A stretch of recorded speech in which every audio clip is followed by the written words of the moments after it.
Мистер Мартинес, присядьте. Спасибо, сэр. Вы многое успели за первый месяц. Отличная работа. Я очень рад, что она есть. Мистер Мартинес, я позвал вас потому, что ищу второго менеджера для контроля запасов и поставок. Ответственности больше, но и зарплата выше. Думаю, вас это может заинтересовать. Может, сэр. Но прежде чем решить окончательно, я дам вам отработать там одну смену на следующей неделе. В этой накладной на получение указано 17 ящиков. Один из ящиков идет на другой склад. Мистер Мартинес, когда будете составлять отчет, вы укажете, что получили 16 ящиков. Привезут 17, а я должен записать 16? Совершенно верно. Лишний ящик используют иначе.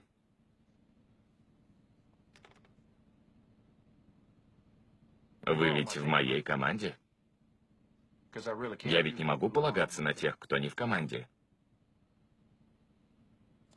Знаете что? Вечером подумайте и утром дайте мне ответ. Скажем, часов в 10. Но я должен знать, насколько вам нужна эта работа. Доброго вечера, сэр.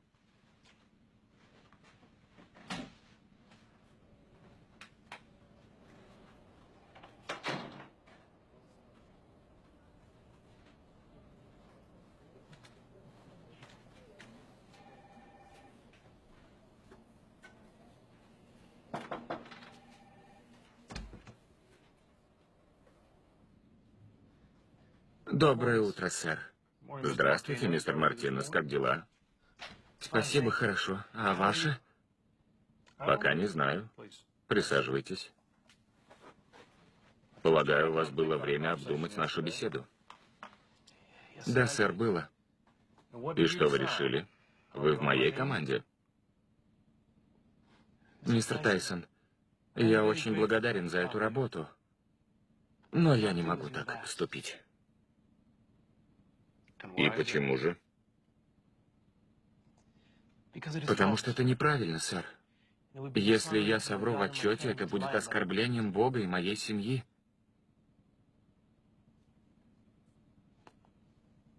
Вы понимаете, чем это грозит вашей работе?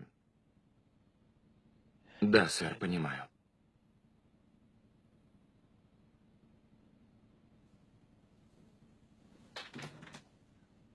Хавьер, позвольте пожать вашу руку.